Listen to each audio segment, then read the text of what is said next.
میرا شوہر رات کو جب کمرے میں آتا تو کچھ دیر بعد ہی زبیدہ کمرے کا دروازہ کھٹکھٹاتی۔ وہ دروازہ کھولتا تو وہ ایک دودھ کا گلاس اسے پکڑا دیتی۔ وہ کہتی اسے پی لو اور پھر بہت جلد اولاد ہو جائے گی۔ وہ گلاس پکڑتا، کمرے کا دروازہ بند کرتا تھا اور پورا گلاس دودھ کا پینے کے بعد وہ میرے پاس آتا تھا۔ ملازمین سے مجھے یہ پتہ چلا کہ اس کی بیوی بھانج ہے، بچہ پیدا کر کے نہیں دے سکتی۔ میں چاہتی تھی کہ مجھے بھی اولاد نہ ہو، کیونکہ جب تک مجھے اولاد نہیں ہوگی مجھے یہ ٹھکانہ تو ملے گا، میں در در کی ٹھوکریں کہاں کھاؤں گی، میں کہاں جاؤں گی۔ میرا ذہن اسی ایک بات پہ الجھا رہتا تھا۔ بے شک مجھے اپنے شوہر سے کوئی لگاؤ نہیں تھا، لیکن کم از کم میں یہاں پر محفوظ تھی، مجھے تحفظ مل رہا تھا۔ 1 مہینے بعد میری طبیعت خراب رہنے لگی، مجھے کچھ ہضم نہیں ہو رہا تھا، میری رنگت پیلی سی پڑنے لگی تھی اور میری حالت دیکھ کر دونوں میاں بیوی بہت خوش تھے۔ زبیدہ ہی مجھے ڈاکٹر کے پاس لے کر گئی۔ جب یہ پتہ چلا کہ میں حاملہ ہو گئی ہوں تو ان دونوں میاں بیوی کی خوشی کی کوئی انتہا نہیں تھی۔ وہ عورت میرا بہت خیال رکھتی تھی، لیکن اس کے بعد میں نے نوٹ کیا کہ وہ شخص میرے کمرے میں نہیں آتا تھا۔ زبیدہ اسے میرے کمرے میں نہیں آنے دیتی تھی۔ وہ کہتی تھی تمہارا مقصد پورا ہو گیا ہے، اب تم اس لڑکی کے قریب بھی نہیں جاؤ گے۔ مجھے سمجھ نہیں آ رہا تھا کہ میرے دل میں جو خوف پل رہا ہے وہ کیوں بڑھتا جا رہا تھا۔ میں نے کبھی سوچا بھی نہیں تھا کہ میں اس حد تک لاچار ہو جاؤں گی کہ میری اپنی کوئی مرضی نہیں ہوگی، میرے وجود پہ اختیار نہیں ہوگا۔ وہ دونوں میاں بیوی خوش تھے، انہیں وارث ملنے والا تھا، مگر مجھے ایسا لگ رہا تھا جیسے میں کسی ایسے جال میں پھنس چکی ہوں جہاں سے نکلنے کا کوئی راستہ نہیں۔ میرے اندر ایک عجیب بے چینی تھی، ہر گزرتا لمحہ میرے دل کی دھڑکن تیز کر رہا تھا۔ زبیدہ کا رویہ عجیب ہوتا جا رہا تھا۔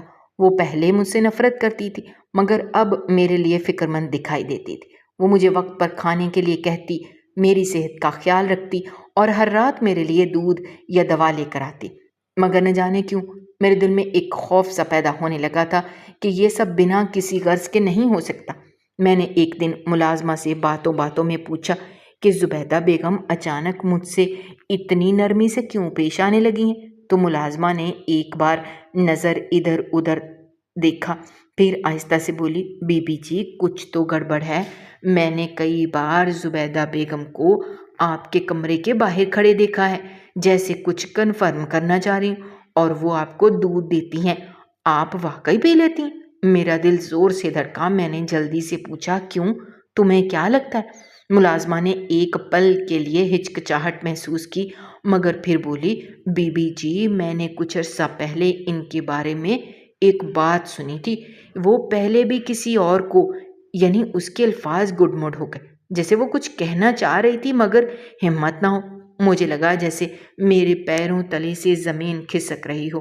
اس رات میں نے جاگنے کا فیصلہ کیا۔ میں بستر پر لیٹی مگر میری آنکھیں بند ہوتے ہوئے بھی حواس بیدار تھے۔ پھر رات کے کسی پہر جیسے ہی دروازے کے نیچے سے روشنی کی ہلکی لکیر نظر آئی، میرا دل خوف کے مارے کانپ اٹھا۔ کسی نے دیکھنے کی کوشش کی تھی کہ میں جاگ رہی ہوں یا سو چکی ہوں۔ میں نے سانس روک لی اور ساکت ہو گئی۔ روشنی غائب ہو گئی اور پھر مجھے قدموں کی ہلکی چاپ سنائی دی جو آہستہ آہستہ دور جا رہی تھی۔ میرا خوف مزید گہرا ہو گیا۔ اگلے دن زبیدہ حسب معمول میرے کمرے میں آئی اور میرے لیے دوا لے کر آئی۔ وہ کہنے لگی، یہ کھا لو، تمہاری طبیعت بہتر رہے گی۔ اس نے کہا۔ میں نے خاموشی سے دوا پکڑی مگر اسے نہیں کھایا۔ میں نے محسوس کیا کہ وہ بغور میرے چہرے کے تاثرات پڑھنے کی کوشش کر رہی تھی۔ میں نے سر جھکا لیا اور تاثر دیا کہ میں نے دوا کھا لی ہے۔ اس کی آنکھوں میں ایک عجیب سا اطمینان تھا۔ وہ مسکرا کر باہر چلی گئی مگر اس رات جیسے ہی میں سوئی اچانک میرے پیٹ میں شدید درد اٹھا۔ میں تڑپنے لگی، میرے آنسو بہنے لگے، میرے جسم میں ایک عجیب سی سنسناہٹ پھیلنے لگی جیسے کوئی زہر میرے اندر سرایت کر گیا ہو۔ میں نے چیخنے کی کوشش کی مگر آواز میرے حلق میں ہی گھٹ کر رہ گئی۔ مجھے لگا جیسے کچھ غلط ہو رہا ہے، جیسے میرے بچے کو نقصان پہنچ رہا ہے۔ میرا جسم پسینے سے شرابور ہو چکا تھا اور آنکھوں کے آگے اندھیرا چھانے لگا۔ میں بستر پر پڑی رہ گئی اور میرا جسم ساکت ہونے لگا۔ میری آنکھوں کے آگے دھند چھانے لگی اور میں نے آخری بار دروازے کی طرف دیکھا جہاں زبیدہ کھڑی تھی۔ اس کی آنکھوں میں عجیب سی چمک تھی جیسے وہ اسی لمحے کا انتظار کر رہی تھی۔ میں بے ہوش ہو گئی۔ جب میری آنکھ کھلی تو میں ہسپتال میں تھی۔ میرا پورا جسم درد سے چور تھا۔ میں نے ارد گرد دیکھا مگر کمرے میں کوئی نہیں تھا۔ میری سانسیں بے ترتیب تھیں۔ میرے پیٹ پر ہاتھ گیا اور جیسے ہی میں نے اپنے وجود کو محسوس کیا میرا دل بیٹھ گیا۔ میرا بچہ، میں نے دھیمی کمزور آواز میں کہا۔ ایک نرس اندر آئی۔ اس نے مجھے دیکھا اور کہا، آپ ہوش میں آ گئی ہیں، شکر ہے ہم نے بروقت آپ کو بچا لیا۔ آپ کی طبیعت بہت خراب تھی۔ میرا بچہ، میں نے کانپتی آواز میں پوچھا۔ نرس نے میرے چہرے کی طرف دیکھا جیسے کچھ چھپانے کی کوشش کر رہی ہو۔ پھر وہ دھیرے سے بولی، بچہ محفوظ ہے مگر کیا؟ میرا دل تیزی سے دھڑکنے لگا۔ نرس کے الفاظ سن کر میرا دل تیزی سے دھڑکنے لگا۔ میں نے بمشکل سر اٹھایا مگر میری آنکھوں کے آگے اندھیرا چھا گیا، جیسے روشنی معدوم ہو رہی ہو۔ میرا جسم ابھی بھی بے جان محسوس ہو رہا تھا۔ میں نے ایک بار پھر سرگوشی جیسی آواز میں پوچھا، مگر کیا؟ نرس نے ہلکا سا سانس لیا اور بولی، ابھی آپ کو آرام کی ضرورت ہے، ڈاکٹر آپ سے بعد میں بات کریں گے۔ میں نے نرس کی آنکھوں میں کچھ عجیب سا محسوس کیا، جیسے وہ کچھ چھپانے کی کوشش کر رہی ہو۔ میرے دل میں وسوسے سر اٹھانے لگے، کچھ تو غلط ہو رہا تھا، مگر کیا؟ میں نے دوبارہ بولنے کی کوشش کی مگر میری آواز نے ساتھ نہ دیا۔ کچھ دیر بعد جب میں نے دوبارہ آنکھیں کھولی تو کمرے میں امتیاز موجود تھا۔ اس کا چہرہ فکر مندی میں ڈوبا ہوا تھا، جیسے وہ مجھ سے کچھ کہنا چاہ رہا ہو مگر الفاظ نہیں مل رہے تھے۔ میں نے بمشکل ہونٹ ہلائے۔ امتیاز، میرا بچہ وہ ٹھیک ہے نا؟ اس نے جلدی سے میرا ہاتھ تھاما اور تسلی دی۔ ہاں رابعہ، ہمارا بچہ بالکل ٹھیک ہے، تمہیں زیادہ فکر کرنے کی ضرورت نہیں ہے۔ مگر تمہیں کیا ہوا تھا؟ تم اچانک بے ہوش کیوں ہو گئی تھی؟ میں نے اس کی آنکھوں میں دیکھا، وہاں خلوص تھا مگر کہیں نہ کہیں مجھے اس کے انداز میں کچھ کمی محسوس ہوئی۔ میں نے سرگوشی کی، امتیاز مجھے لگتا ہے میرے ساتھ کچھ غلط ہو رہا ہے، مجھے لگتا ہے کوئی میرے خلاف سازش کر رہا ہے۔ میں نے رات کو کچھ محسوس کیا تھا، جیسے کوئی میرے کمرے میں آیا ہو، جیسے کسی نے مجھے جانچنے کی کوشش کی ہو۔ امتیاز نے حیرت سے میری طرف دیکھا اور پھر ہلکا سا مسکرایا۔ رابعہ، تم شاید زیادہ ہی سوچ رہی ہو، زبیدہ ایسا نہیں کر سکتی۔ وہ اگر تمہارا خیال رکھ رہی ہے تو اس میں برائی کیا ہے؟ میں نے بے چینی سے اپنا سر جھٹکا۔ نہیں امتیاز، کچھ تو ہے جو صحیح نہیں ہے، مجھے محسوس ہوتا ہے، میں نے خود دیکھا تھا، وہ میرے کمرے کے باہر کھڑی تھی، میرے دروازے کے نیچے سے روشنی آئی تھی اور پھر جیسے ہی میں نے حرکت نہیں کی وہ چلی گئیں۔ وہ مجھے دوا بھی ٹھیک نہیں لگتی جو وہ مجھے دیتی ہیں کہ حکیم سے لائی ہیں، اسے کھانے سے اولاد صحت مند ہوگی۔ امتیاز نے گہرا سانس لیا، میری پیشانی پہ ہاتھ رکھا۔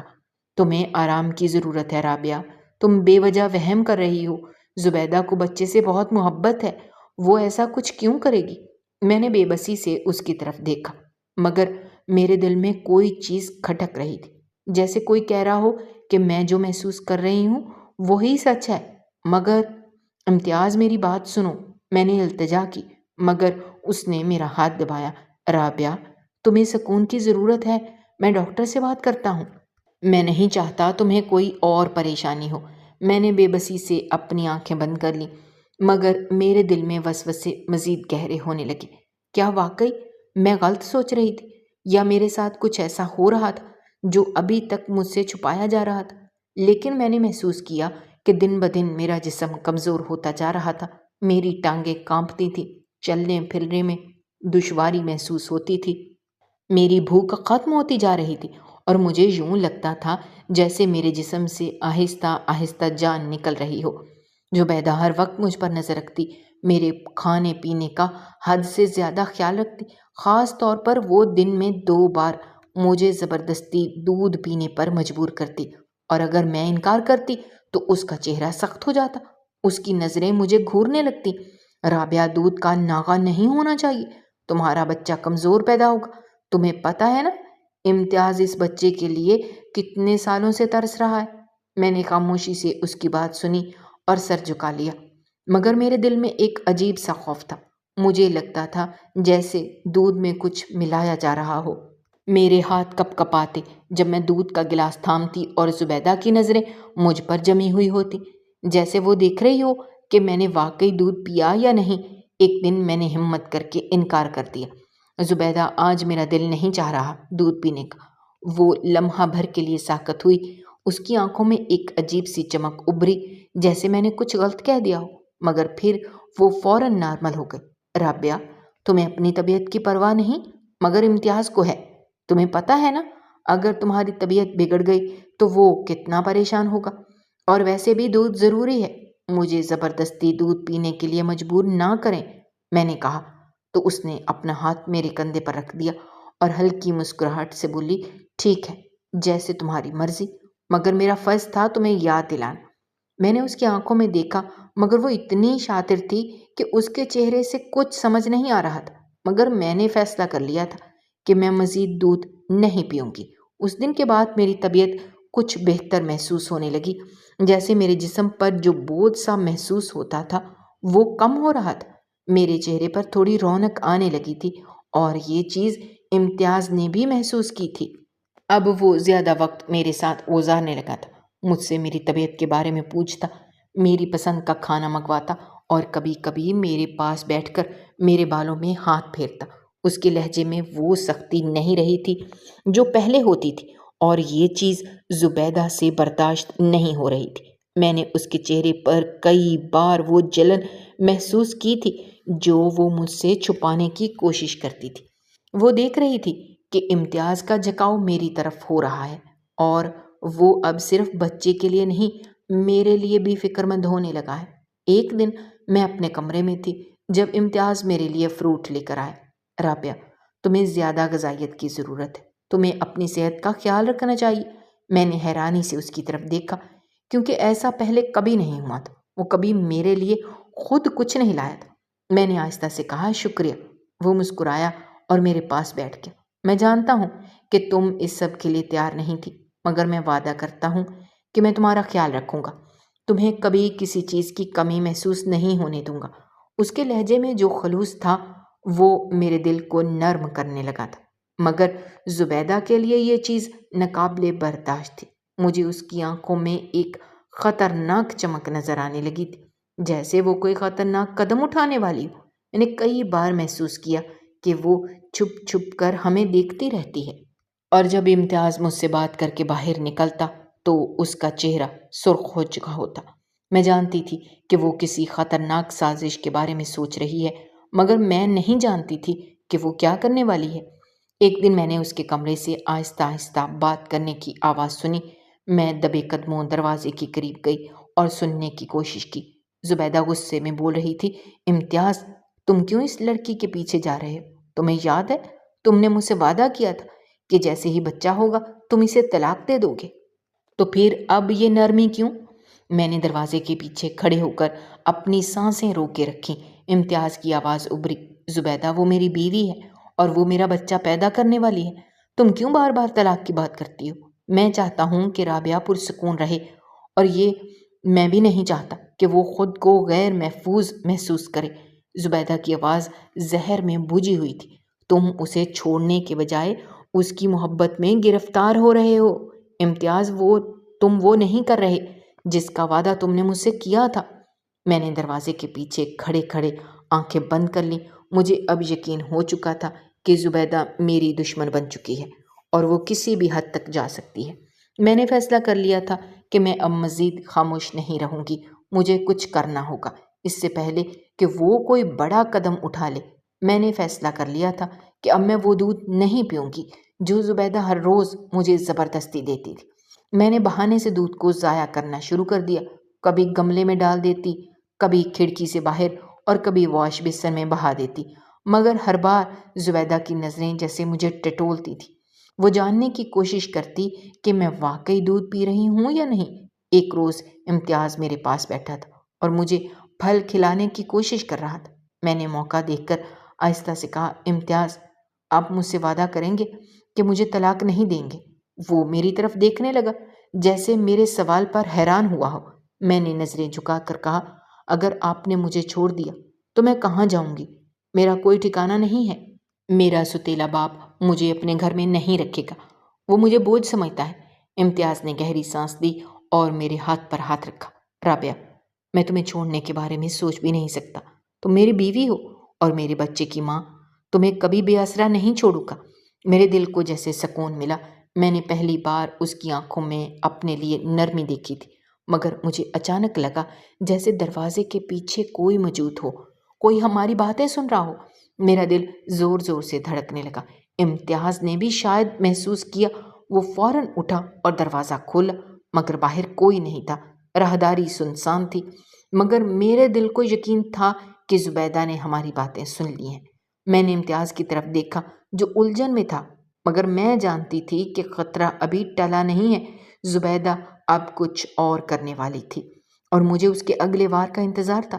میرا 9واں مہینہ شروع ہو چکا تھا اور میں ہر گزرتے دن کے ساتھ خود کو زیادہ بہتر محسوس کر رہی تھی۔ میری طبیعت اب کچھ سنبھلنے لگی تھی، کیونکہ میں زبیدہ کا دیا ہوا دودھ نہیں پیتی تھی، جس کے بعد میری کمزوری بھی کم ہونے لگی تھی۔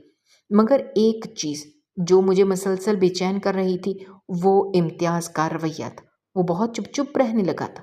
پہلے وہ میرے قریب بیٹھتا، مجھ سے باتیں کرتا، میرا حال احوال پوچھتا، مگر اب وہ زیادہ وقت زبیدہ کے ساتھ گزارتا۔ شاید زبیدہ اسے بار بار یہی بات یاد دلاتی تھی کہ جیسے ہی میرا بچہ پیدا ہوگا اسے مجھے چھوڑ دینا ہے، مگر امتیاز اس بات پر کوئی جواب نہیں دیتا تھا۔ وہ مجھے کبھی کچھ کہتا بھی نہیں تھا اور کبھی میرے سامنے زیادہ آتا بھی نہیں تھا۔ اس کا یوں خاموش رہنا مجھے اندر سے کھائے جا رہا تھا۔ میں سمجھ نہیں پا رہی تھی کہ وہ کیا سوچ رہا ہے۔ کیا واقعی وہ مجھے چھوڑنے والا ہے یا پھر زبیدہ کی باتوں کو نظر انداز کر رہا ہے؟ میں اکثر رات کو جاگتی رہتی تھی۔ نیند میری آنکھوں سے کوسوں دور ہو چکی تھی۔ ایک دن رات کے پچھلے پہر میں پانی پینے کے لیے اٹھی تو کچن کے قریب سے گزرتے ہوئے مجھے امتیاز اور زبیدہ کی آوازیں سنائی دیں۔ میں دیوار کے ساتھ لگ کر کھڑی ہو گئی۔ زبیدہ کہہ رہی تھی، امتیاز تم زیادہ نرم دل مت بنو۔ جیسے یہ لڑکی بچہ پیدا کرے گی اسے یہاں سے نکال دینا ہے۔ وعدہ مت بھولو، تم نے مجھ سے کہا تھا کہ تمہیں بس وارث چاہتے ہو، اور اب جب تمہاری خواہش پوری ہونے والی ہے تو تم اس کی طرف کیوں مائل ہو رہے ہو؟ مجھے تمہارے چہرے پر فکر نظر آتی ہے، تم اس کے بارے میں سوچتے کیوں ہو؟ مجھے سمجھ نہیں آ رہی کہ تمہیں کیا ہو گیا ہے۔ امتیاز کی آواز آئی، زبیدہ میں نے تم سے کچھ نہیں کہا، نہ ہی میں نے کچھ فیصلہ کیا ہے۔ میں جانتا ہوں کہ میں نے تم سے وعدہ کیا تھا، مگر ابھی میں کچھ نہیں کہہ سکتا۔ مجھے کچھ وقت دو، میں سب کچھ سوچ سمجھ کر فیصلہ کروں گا۔ میں نے دروازے کے سوراخ سے جھانک کر دیکھا۔ زبیدہ غصے میں آگ بگولا ہو رہی تھی۔ اس نے امتیاز کا ہاتھ پکڑ کر کہا، میں تمہیں زیادہ وقت نہیں دوں گی۔ جیسے ہی رابعہ کا بچہ پیدا ہوگا اسے اس گھر سے جانا ہوگا۔ یہ فیصلہ تمہیں ابھی کرنا ہوگا۔ میں دیوار سے پیچھے ہٹائی۔ میرا دل زور زور سے دھڑک رہا تھا۔ امتیاز کے انداز مجھے کچھ امید دے رہے تھے، مگر زبیدہ کی ضد میرے لیے خطرہ بن سکتی تھی۔ میں کمرے میں واپس آ کر لیٹ گئی، مگر نیند کا نام و نشان نہیں تھا۔ میں سوچنے لگی کہ مجھے اب کیا کرنا ہوگا۔ اگر امتیاز نے مجھے چھوڑنے کا فیصلہ لیا تو میں کہاں جاؤں گی؟ میری زندگی کا ہر موڑ آزمائش سے بھرا ہوا تھا، اور اب میرے سامنے سب سے بڑی آزمائش کھڑی تھی۔ میں نے پیٹ پر ہاتھ رکھا جہاں میرا بچہ پل رہا تھا۔ میں اسے کبھی بے آسرا نہیں ہونے دوں گی۔ میں کسی بھی حال میں اپنی اور اپنے بچے کی حفاظت کروں گی۔ میری تکلیف حد سے زیادہ بڑھ چکی تھی اور آخر کار میں نے ایک بیٹی کو جنم دیا۔ اس کی پہلی چیخ میرے کانوں میں گونجی تو میں ایک لمحے کے لیے ساری اذیت بھول گئی۔ وہ بہت چھوٹی اور معصوم تھی۔ میں نے کانپتے ہاتھوں سے اسے چھوا تو یوں لگا جیسے میری دنیا مکمل ہو گئی ہے۔ میرے دل کی دھڑکن جیسے اس کے ساتھ جڑ چکی ہے۔ امتیاز نے میری طرف دیکھا۔ اس کی آنکھوں میں عجیب سی چمک تھی، جیسے وہ بھی اندر ہی اندر خوش تھا، مگر وہ کچھ بولا نہیں۔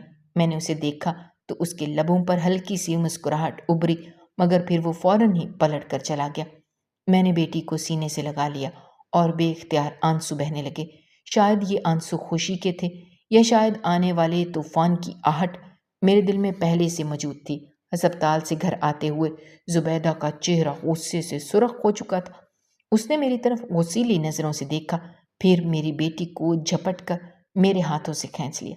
میں نے چیخنے کی کوشش کی، مگر میری کمزوری مجھے بولنے ہی نہیں دے رہی تھی۔ زبیدہ نے امتیاز کی طرف دیکھا اور سخت لہجے میں بولی، اب اسے اس گھر سے نکال دو۔ تم نے وعدہ کیا تھا کہ جیسے ہی یہ بچہ پیدا کرے گی اسے طلاق دے دو گے۔ میں نے بے بسی سے امتیاز کی طرف دیکھا۔ اس کا چہرہ سخت تھا، مگر وہ خاموش رہا۔ زبیدہ مزید غصے میں آ گئی اور میری بیٹی کو ہوا میں اچھالنے لگی جیسے کوئی کھلونا ہو۔ میں نے چیخنے کی کوشش کی مگر میری آواز نہیں نکلی۔ امتیاز نے فوراً آگے بڑھ کر بچی کو زبیدہ کے ہاتھوں سے چھین لیا اور غصے سے بولا، تم پاگل ہو گئی ہو؟ زبیدہ، تم جانتی بھی ہو کہ تم کیا کرنے جا رہی تھی؟ زبیدہ نے غصے سے چیخ کر کہا، میں جو کہہ رہی ہوں ٹھیک کر رہی ہوں۔ تمہیں اس لڑکی کو ابھی طلاق دینی ہوگی ورنہ میں اس بچی کو مار ڈالوں گی۔ میں نے کمزوری کے باوجود خود کو گھسیٹ کر اٹھایا اور امتیاز کی طرف دیکھنے لگی۔ اس کا چہرہ سخت ہو چکا تھا۔ زبیدہ نے میری بیٹی کو زور سے جھٹکا دینا چاہا مگر امتیاز نے ایک زوردار تھپڑ اس کے منہ پر دے مارا اور گرج کر بولا، بس بہت ہو گیا زبیدہ، تم نے میری آنکھیں کھول دی ہیں۔ میں نے ہمیشہ تمہاری عزت کی، تمہاری ہر بات مانی، مگر آج تم نے میری بیٹی کی جان لینے کی کوشش کی۔